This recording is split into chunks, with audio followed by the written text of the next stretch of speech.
Abraham Brucelee presents From the Desk of Abraham Brucelee. Thank you for watching the first ever episode of From the Desk of Abraham Brucelee, where I, Abraham Brucelee, cover the news. Now, let's get into it. International aviation is still being regularly embarrassed as Malaysian Flight 370 has still not been found after being declared missing for 7 months. Which is to say, at least a little disheartening now, because we have cell phones that do everything short of full-blown sexual intercourse, yet we can't find this plane.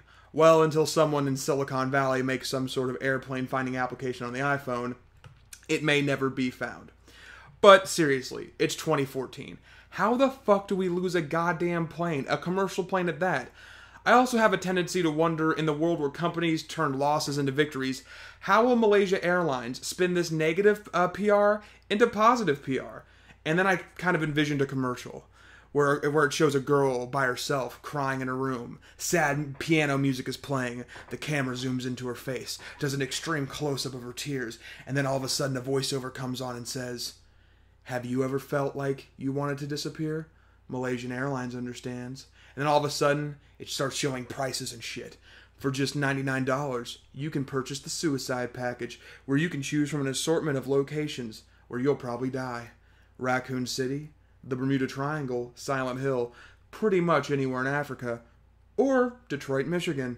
And that's if the plane even lands. Speaking of Africa and planes, here's the mandatory Ebola segment. As you know, healthcare professionals have been working hard to try to cut Ebola off in West Africa, specifically Liberia, a region that was set up by the US government to send slaves back to Africa. It's also known for its cannibal warlords that go by silly names like General Butt Naked. No, I'm not kidding. Go Google General Butt Naked. He exists. Ebola, however, has made its way to the American South, with 2 humanitarian workers treated in Atlanta and a Liberian American who made it to a Dallas hospital and was released only to return with worse symptoms.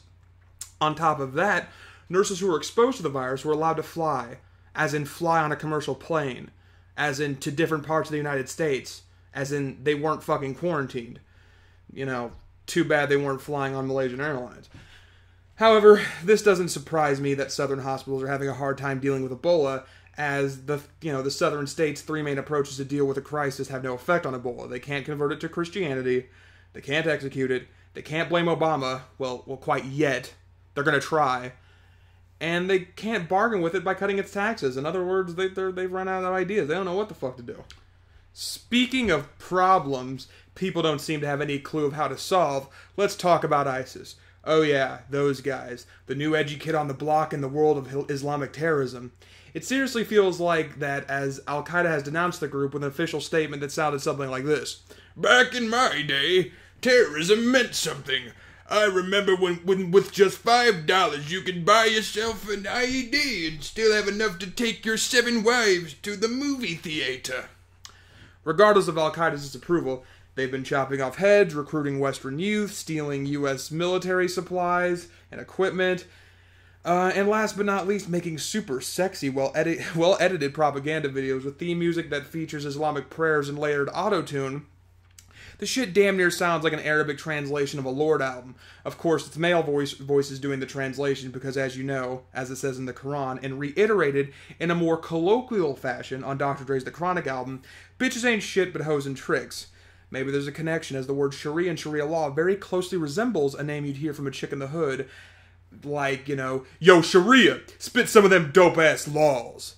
I'm kidding, that joke was racist, but it's still kind of funny. Get the fuck over it. Anyways, hopefully Obama can blow up ISIS's internet connection, because these movie trailer-like videos are the main recruitment tool in ISIS's big, dumb Islamic my God is better than your God dick-waving competition. But since we mentioned racism, what else could we possibly cover? Oh yeah, Michael Brown. New evidence has emerged showing that Michael Brown's blood was in the car on the officer's uniform and even on the officer's gun. Lawyers supporting the white officer in Ferguson are using this to suggest that there was a struggle and that the officer shot Michael Brown in defense. I don't know if that makes sense, being that it wasn't the officer's blood, it was Brown's, but they'll use whatever they can take to make this cop not look like a racist asshole whose thought pattern went something like this: "He Brown, get on the sidewalk now. If you don't, my gun go bow bow, like in Southside Chicago." And yes, Chief Keef, if you want, you can totally use those lyrics. Sorry to break character for a moment, by the way, but seriously, police, stop shooting unarmed black teens in America. Life is hard enough for black people as it is. Stop. The last thing black Americans need to worry about is getting shot by the police, who are there to protect and serve them. And you wonder why they don't call the police or cooperate with you when things go wrong in their neighborhoods. Just fucking saying. Anyways, speaking of shooting in African Americans, Chief Keef has stated in a new song he's going to shoot the entire state of New Jersey up. I don't even fucking know where to go with this one. The inspiration for this song apparently occurred when Chief Keef was in a New Jersey nightclub and someone attempted to steal his chain. The chain robbery wasn't successful, yet Mr. Keef decided to make a song essentially making a terrorist threat to all the residents in the state of New Jersey. Chief Keef has continually displayed he's fucking retarded, but even this surprises me. I have to give this 2 bangs. Bang bang out of 10. That's it for this week from the desk of Abraham Brucelee. Tune in next week where I talk about a bunch of stupid shit probably related to these same topics. Subscribe, thumbs up, and share. I love you. Goodbye. Mwah. And now I'm going to click stop on the recording.